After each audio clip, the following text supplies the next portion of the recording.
Claro, o Exército não era uma corporação una, indivisível. Dentro do Exército Brasileiro vão surgir correntes democráticas, a mais importante delas desponta nos anos 20, que é o tenentismo. As revoltas tenentistas começadas em 1922, a primeira revolta tenentista e especialmente a segunda revolta tenentista de 1924, liderada por Luiz Carlos Prestes, que dá origem à coluna Prestes, que caminharia, que marcharia pelo país em combate contra o oficialismo e em combate contra o próprio exército entre 1924 e 1927. É uma corrente nacionalista, democrática, que colide contra a república oligárquica e que colide contra o próprio exército. Foi o momento mais importante de surgimento dentro do exército brasileiro de uma corrente anti-oligárquica, liderada pela média oficialidade, enquanto os generais, em sua maioria, continuavam vinculados às oligarquias.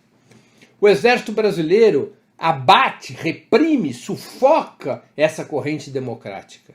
E o exército brasileiro vai, no curso do embate contra o tenentismo, assumindo uma vocação cada vez menos autonomista em relação às províncias e uma vocação cada vez mais centralista. E essa vocação centralista iria se reforçar nos anos 30, em grande parte, em boa parte, sob a influência da ascensão do nazifascismo na Europa.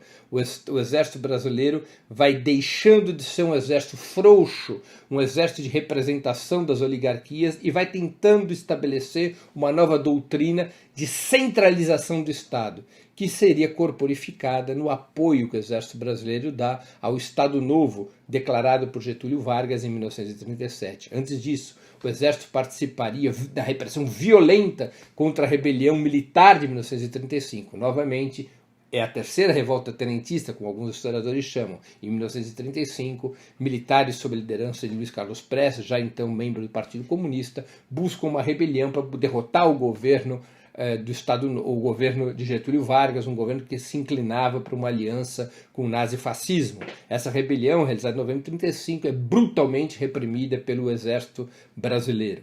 O exército brasileiro que já vinha, repito, assumindo uma doutrina centralista desde o início dos anos 30, não é à toa que o exército apoia majoritariamente, apoia a chamada Revolução Liberal de 1930 e também perfila ao lado de Getúlio Vargas na luta contra a oligarquia paulista na chamada Revolução Colchonalista de 1932.